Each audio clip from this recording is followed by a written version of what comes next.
All right, here we go. This is going to be a look at Maurice Wolin. Dr. Maurice Wolin. What's up, Doc? Oh, man, just click off the video right now. From the Petaluma, California sting. One of the most notable predators, one of the most, well-recognized predators, very high profile. And one of my personal most hated predators. I hate this guy with a passion. This is gonna be a good one, I think. I'm probably gonna get a little bit heated, but it's okay. Maurice Wolin, yeah, one of the biggest assholes that showed up on this show. And he deserved a lot more than what he ended up getting. I really, in terms of the predators that I wish got the book thrown at them, got a sentence like the Georgia Predators did, or like the Kentucky Predators did.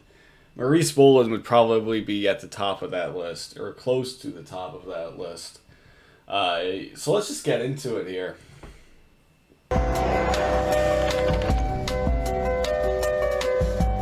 See.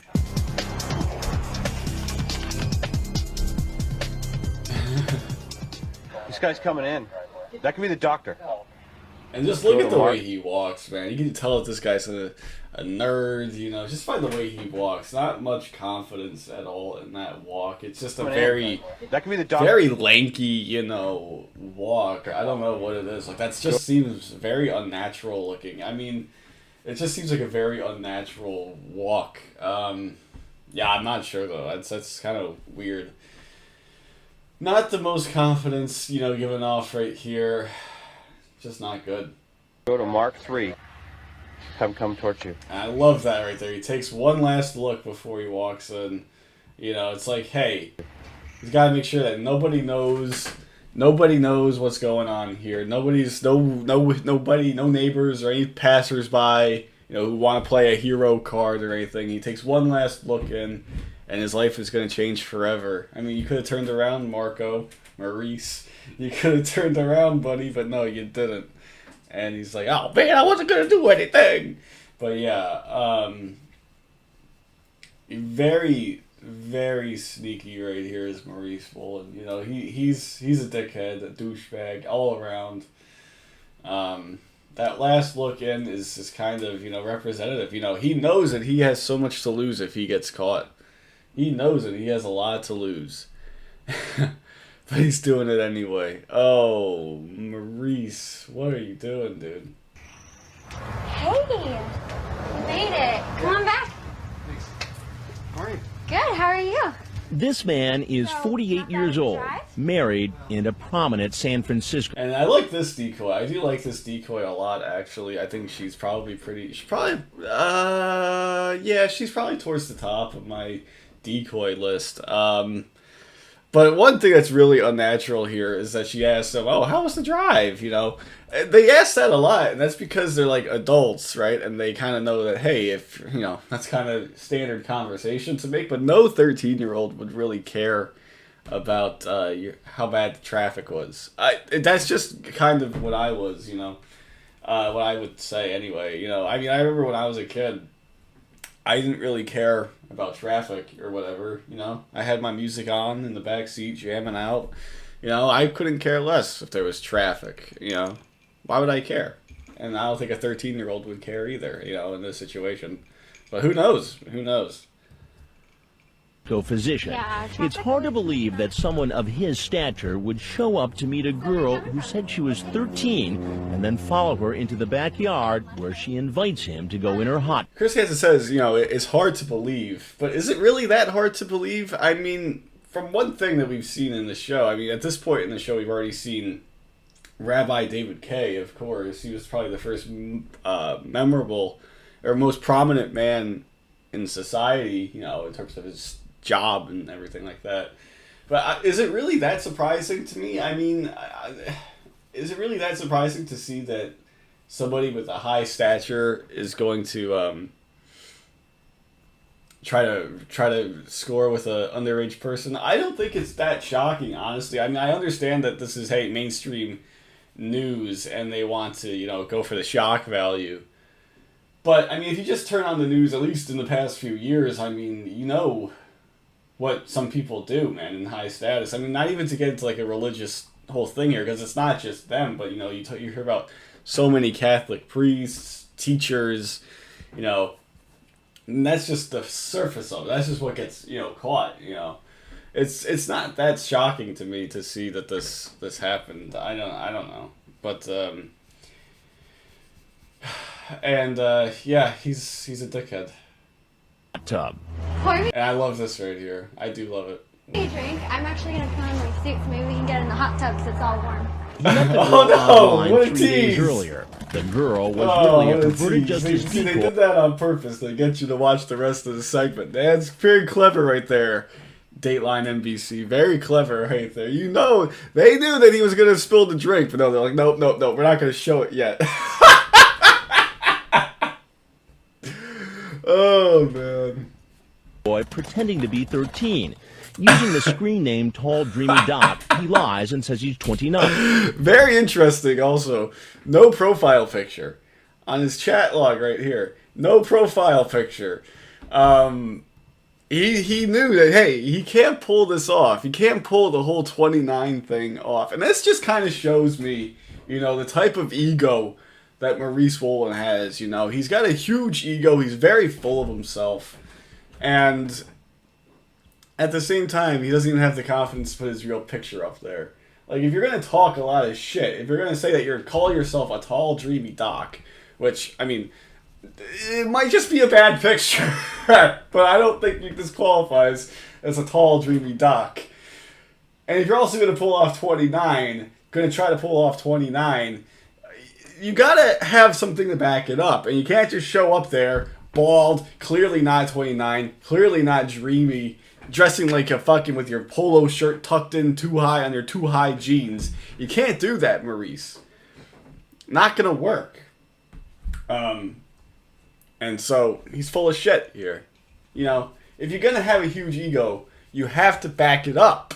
You know, you can't just flounder like that. And this was before, I believe, before he had the toupee. He did try the toupee look a bit after this on the dating sites. He took a registered, one of his RSO photos, he's wearing the toupee. So yeah, he was clearly open to the idea at some point. But you know, it is interesting too, because why wouldn't he bring, if he had the toupee at this point and he didn't bring it, why wouldn't he have brought it? For one thing, I think he drives a convertible. So it's possible that he didn't want it to fly off when he was driving. That's something. And he's also going into the hot tub, and you don't want it to fall off in the hot tub. You just don't want that to happen. So it's possible that he also did that as well. If he had the toupee at all, it's open to debate whether or not he actually had the toupee at all at this point. Let's continue. Remember, he's really 48.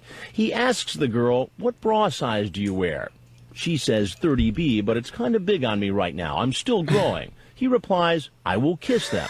He goes into graphic detail about giving and receiving oral sex, and later says, I'm horny for you, and asks her to masturbate while thinking of him. He tells her several times he could get into trouble, but it isn't enough to stop him from... Yeah, so he clearly knows everything is wrong. It's like, really, Maurice, I understand that you aged horribly. Your wife probably isn't too into you nowadays. You get like one blowjob a year, and that's it. You know, I understand that, Maurice. But that doesn't make it okay to do this to a 13-year-old girl, to say this stuff to a 13-year-old girl. You know, oh man, my wife doesn't give me any more attention anymore. You know, I had bad genes. You know, I lost my hair at 48 years old, you know. Maurice, I mean, it's okay. You're 48. You're kind of past the prime of your life anyway, you know. You're not going to just be a stud forever, you know, unless you're, you know, I don't know, unless you're fucking rich and famous. But he does have the rich thing going on, too. He is pretty rich at this point, actually. Of course, being a cancer research doctor. Which just shows, it just shows that you can be a fucking idiot. But still get far in life, you know. He's a fucking idiot. An underrated, underappreciated fucking idiot. And he fucking hired lawyers, dragged the whole process out just to ultimately plead guilty. Like, fuck you, Maurice Wolin. Fucking asshole. From coming over and helping himself to a drink. So where are you coming from? Him from coming over and helping himself to a drink. Now we know why Maurice struggles with the older women, you know, because he's a fucking klutz. As I almost fucking yank my headphones out. Jesus Christ. Give me 1 sec, alright. I think we're okay. But, yeah, he fucking spills the drink, and now you'll see him just, this is a great fucking meltdown right here, and he'll be like, you got a towel? So where are you coming from? San Francisco. San Francisco. Oh, okay. Oh yeah, Look so at there him. probably was a lot of traffic. He's so flustered, like it's like it's a fucking catastrophe. You know that if this happened like in a bar or something, Maurice Wolin, like if he's on like a beachfront resort, let's say, if this happened in real life, you know that this fucking asshole right here, Maurice, would just be like, "Excuse me, sir, your margarita's all clumpy. You made me spill all over myself. I demand a refund at this incident." Like just having a fucking spaz attack, you know. This just tells me that this guy has never really had any issues in his life. You know, he spills a drink and he's just like, he's all flustered, hyperventilating. You got a towel? Fuck you, Maurice Wolin, asshole. As the doctor looks for a towel, When he looks for a towel, he walks right by one. I don't know. Walks right by a towel right here. Even the decoy says, the decoy has good spatial awareness, I guess, to recognize, hey, there's a towel on the chair. No, but this fucking moron just walks behind there and sees Chris Hansen and the camera crew. I mean, this is a pretty bad setup, I must say, for this house. I think this is a pretty bad setup. You know, a lot of it's not very well spaced out. You got the hot tub here. I think the ultimate goal was to get a predator to get into the hot tub, which would have made for great television, I think. But it's not the best place to try to have an interview. But you know, he sees him. I gotta take off. Dateline's camera crew. I gotta take off. I mean, one of the big missed opportunities, you know, it is highly debated in the TCAP community. Would Maurice Wolin have stayed for an interview? We know that he talks to the police. Fucking for some godforsaken reason. He talks to the police. Thankfully he did, because it's fucking great. But, would he have stayed to talk to Chris Hansen? I don't think so. I really don't think so. Maybe if Chris Hansen gave off, really turned it to another level and gave off the whole fake cop, or pretending to be a cop but I'm not really a cop look, maybe he would have. But I'm not sure. I'm not 100% sure on this. I would lean towards no, he wouldn't stay for an interview, but I could see him staying for an interview. It's probably one of those 50-50 things, as Dustin McFetridge once said, and now he puts his sunglasses back on and flips out. This is great. I need to talk to you for a minute. He runs, Fucking nerd. but he doesn't get very far. I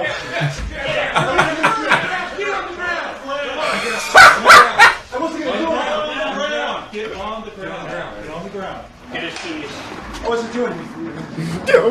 Man, I wasn't doing Get his keys. So let's just watch this again here. He's like, oh jeez. He puts his hands up like, oh jeez, guys, I can explain.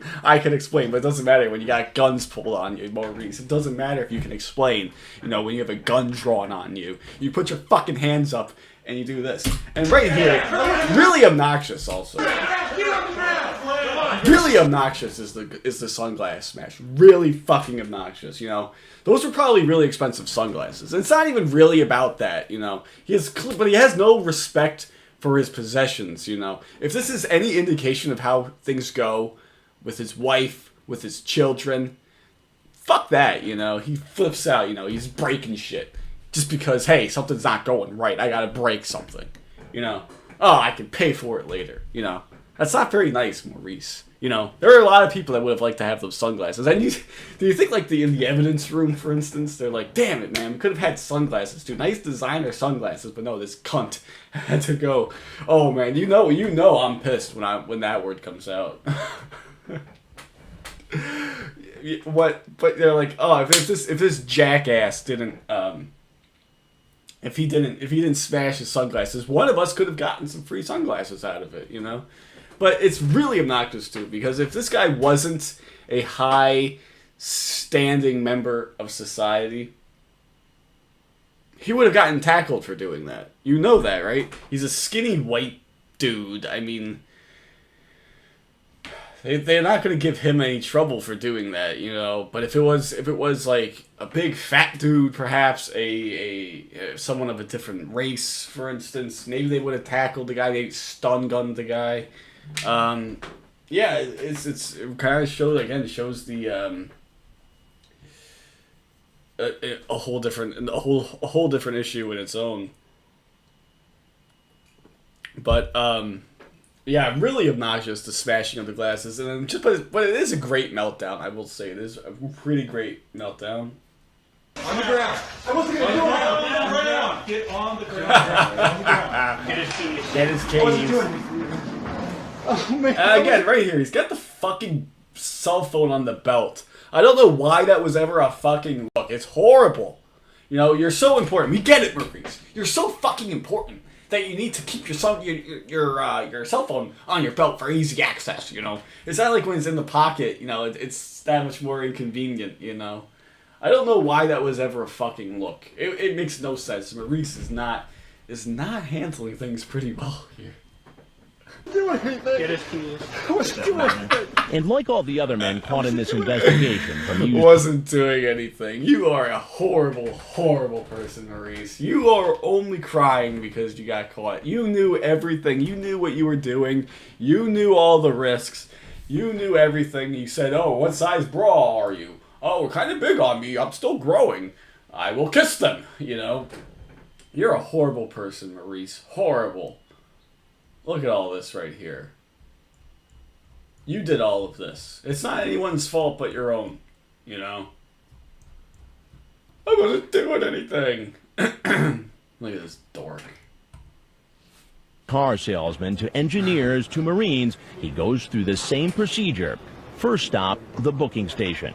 What am I being booked for? What am I being booked for? You know, Dude. so demanding, Maurice. You know, what am I being booked for? Shut up. You're no one's at liberty to answer these questions for you, Maurice. This guy, they're too nice. Honestly, they're too nice, you know. I understand that, hey, you know, he has rights. I understand that. But I just wish, for this one instance, where I would support, you know, police brutality, anything like that. The one instance, maybe a few of the other predators as well, but this guy especially. He's coming in there demanding to know everything. He thinks he's above everybody in this room. Fuck you. You've just got charged with being a predator, you know, essentially. Walks in there, the first thing he says, what am I being booked for? Again, fucking hyperventilating, needs to know everything. Horrible. Horrible. My wife? You can do that after this. Can I call my wife? The police ask routine personal questions, but the doctor appears distracted. Nothing's sinking in. You're going to talk to a detective and just... Yeah, I explained that to him already. He's just not, he's failing to... I'm not failing. I'm just really scared. So he's like, I've explained it to you 4 times already. He's not getting it, you know. He's like, Maurice is not a person who is with the average Joe, you know. He doesn't spend enough time with the average Joes to know things like this, you know. He comes home, he works with a bunch of other higher up assholes, and you know, he probably sits back on his boat on the weekend, you know, sipping champagne and, you know, fucking being a creep online. He doesn't spend enough time with the average Joes, except when he's at, like, the grocery store and something's not right. He's complaining for a manager, you know, yelling at someone who makes minimum wage. Like, fuck you, Maurice Wolin. I love this right here, though. He's failing to... I'm not failing. I'm just really scared. Nothing to be scared about.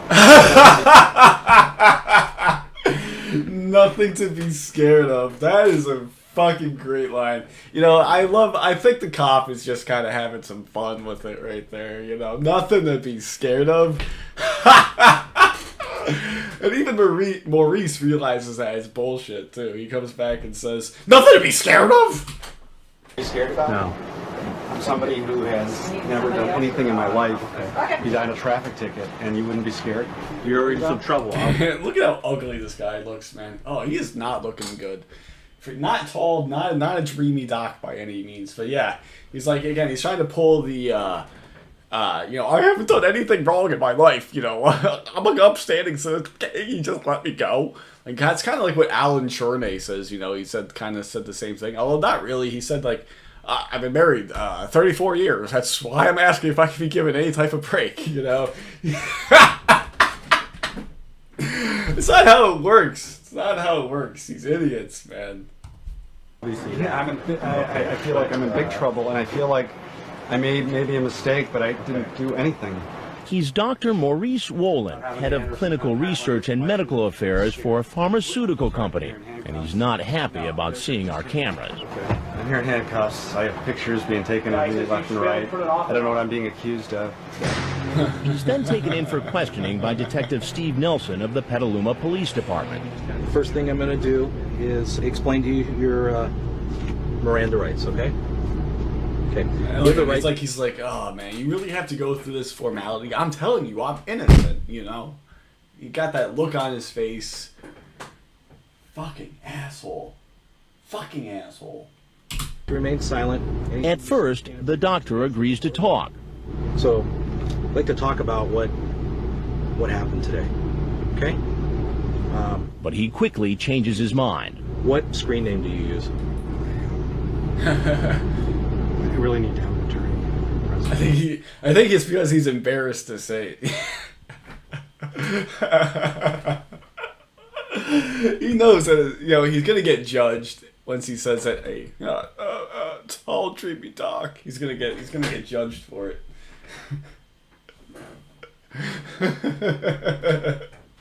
So he's like, I think I need to have an attorney. I think present, you know, yeah. Okay. And Maurice screws himself too, because he drags out this legal battle so long. He really screws himself. I don't know why he's talking. You know, he continues to talk. I don't get it. Okay. But despite asking for an attorney, he chooses to keep talking. You asked to talk to an attorney. Okay. I'm not going to discuss this further because I can't, unless you want to waive your right to have an attorney present. The detective asks him 4 more times if he's waiving his right to an attorney. I will answer what I can. And each time he agrees and continues to talk. It's mind-blowing, you know. It is bonkers, man, you know. It's such a powerful right, actually. People don't realize how powerful of a right it is. But it actually is. You have the right to remain silent. Anything you say can and will be used against you. It's pretty clear right there. Anything you say can and will be used against you. You know, there's no helping yourself. It's not, I mean, the wording, they could make it a little bit clearer, but it doesn't take a fucking rocket scientist to know what that means. It blows my mind. This guy's supposedly very smart. Fucking, you can't be a doctor without going to school, medical school, right? You know, you can't unless you're in some back alley shit. Unless you're doing that. I don't think he did that at this point yet anyway. But it's really interesting because it just, again, I said it earlier, but it just shows that you can be a fucking moron, a fucking idiot, and be in a high-paying, high-succeeding, high-status job like Maurice Wolin was in. It just shows it, you know? He gets told, yo, I can't discuss this further with you, but he thinks he can talk his way out of it. Ignorantly thinks he can talk his way out of it. It's so mind-blowing. It really is. I don't get it. I don't get it. You know? You contrast this with, actually, it's really interesting, actually. Lord Armstrong asked for an attorney. He is, in my opinion, one of the biggest idiots that ever appeared on this show. He knew to ask for an attorney. You don't even know that, Maurice. Like, what the fuck? Can't explain it. I'm not going to play games here. I'm not playing games. I'm scared out of my mind. Right. And I understand that. You saw my record. I've never done anything wrong in my life. Again, he goes, you know, I have nothing on my record, you know. I don't even have a traffic ticket on my record. You know, can you just let me go? And now I'm being charged with very serious offenses. Why did you come to the house in Petaluma today? I was curious. Curious. Okay. Well, curious about what? I chatted with someone online. She had asked to meet me on several occasions. I declined. And today again she asked. I had a little bit of time, not very much. Okay. And so I thought I would come out and meet her and nothing more. Okay. The doctor is referring to how online he made a date for sex with a decoy, but chickened out. Oh my god, what? I've forgotten about that he said that. I said that. If you know why I'm laughing, it's because John Kennelly said the same thing. You know, he says, I probably would have chickened out, sir, as he's standing in the kitchen naked. That's really fucking funny to me. I love that line from Kennelly, too. I probably would have chickened out, sir. I love that line. So, it's great. We get a little callback to it right here. The hardcore TCAP fans, you know, would have recognized this, you know. when these were first being broadcast, you know, wait, I've heard that line before. The fucking naked guy, yeah. Decoy, deliberately behaving like a precocious teenager, encouraged him to come. You know, she was young, and I knew that. Under 18. And it's kind of, you know, people will bring up, oh, isn't that, you know, kind of like entrapment? I mean, first of all, they're not police, so no, it's not entrapment. I don't think these people know the definition of the word, but, it's like, it doesn't matter if they begged you to come or not. They're an underage kid. You're an adult. You gotta have some impulse control, number one, but number two, you shouldn't even be talking to one anyway. You know, that's a horrible excuse. A lot of people go with that excuse. A lot of predators use that excuse. It's fucking bullshit. Okay.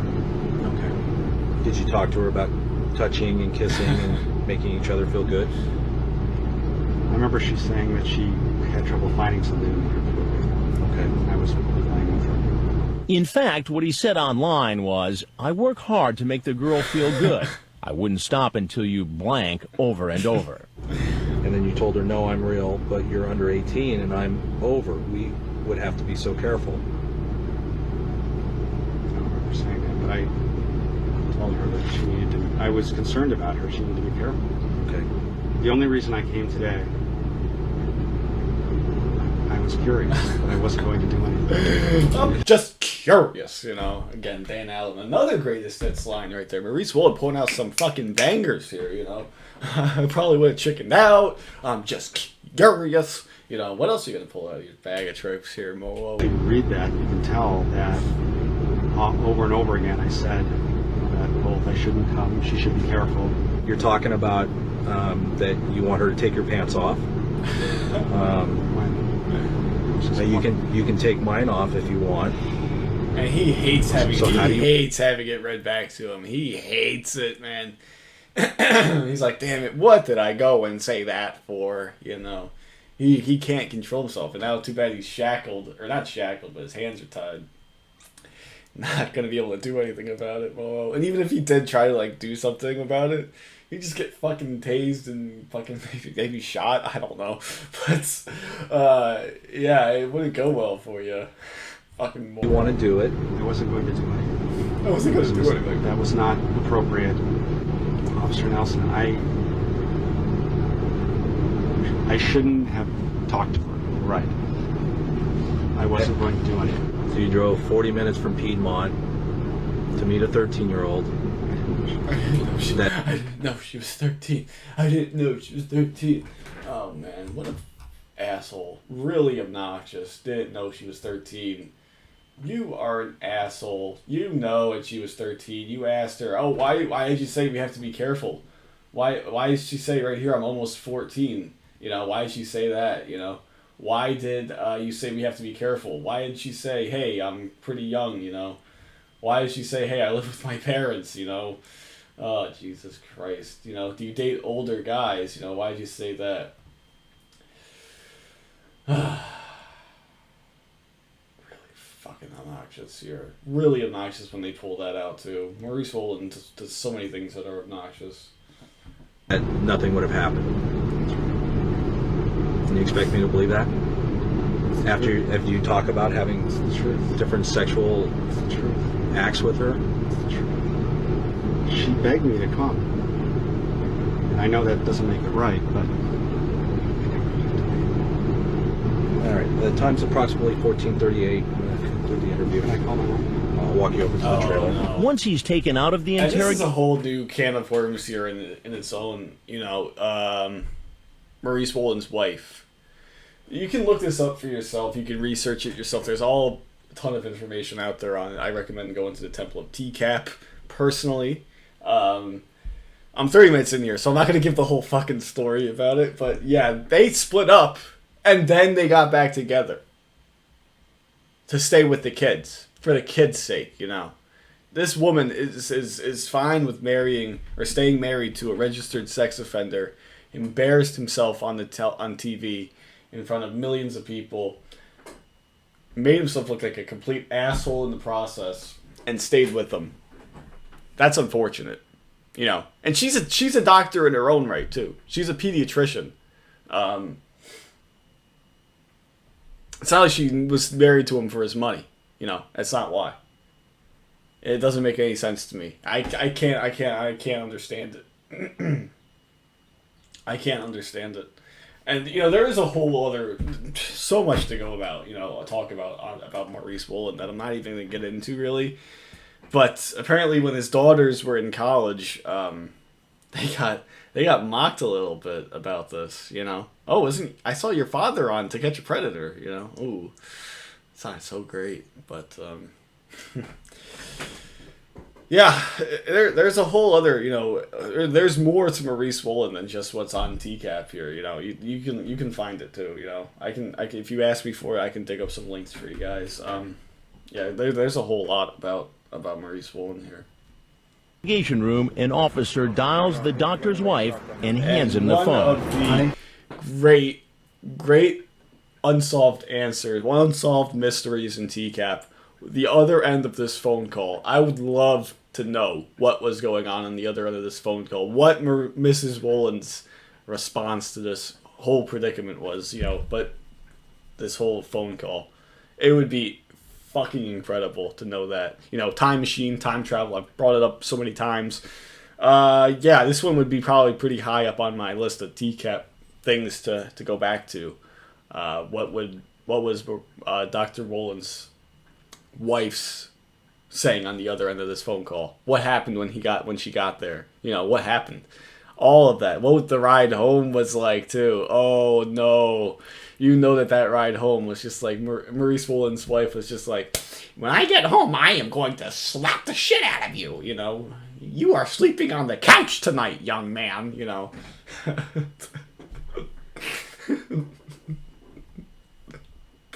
That's not funny at all. I'm in big trouble. I'll explain. You have to bail me out of the Sonoma County Jail. $30,000 check. And that is really obnoxious too, because, you know, he's like, every other person would probably be like, man, $30,000 bond, shit, you know, that's kind of screwy. This guy's just like, oh yeah, just write a check for $30,000, come here and get me out of here, you know. And the wife has no ifs, ands, or buts about it, you know. What? Sonoma County Jail? Oh, $30,000. Okay, I'll be right there, honey. You know, she probably didn't even care, actually. Fucking asshole. She's just as bad, in my opinion. She's not just as bad, but she's pretty bad on her own right, you know. It was a sting operation. Sting operation. So that probably, most people would probably first thing go to hookers, prostitute sting. That would probably be the first thing that they go to. And so imagine that she just comes down. All right, you made a mistake with some prostitutes. You know, I'm not happy about it. You know, you're going to be sleeping on the couch for a little bit. You're not going to get your yearly blowjob this year. But you know, this can just stay between us. And then she finds out, oh wait, you came to meet a 13-year-old. Oh wait, you were on Dateline NBC. Oh wait, you said what? We're gonna split up, but like 2 or 3 years from now, I'll come back to you though. You know, we gotta stay together for the family. You know, my reputation here, it's important too. You know, I can't be divorced. You know, I can't do that. Don't bring the girls. I didn't do anything, but I did something stupid. Fucking ear rape right there, Jesus Christ. But yeah, he goes, I didn't do anything, but I did something stupid. I didn't do anything, but I did something stupid. I didn't do anything, but I did something stupid. Oh, fuck you, Maurice. Yeah, that's an understatement right there. He knows. He was going to try to put off saying what it was for as long as possible. I still can't believe that the wife stayed with him. I can't believe it. Relax. I wasn't do anything, man. That's it. Maurice Wolin, we fucking got through it. I can't believe it, man. I'm in a fit of rage right now. It's not even 8:30 in the morning. And I am raging. But yeah, that's gonna do it. I hope you guys enjoyed. This was a pretty long one actually. We got nearly 36 minutes into this. This was a good one. And so I'll see you guys later. I hope you guys enjoyed. I'll see you guys next time.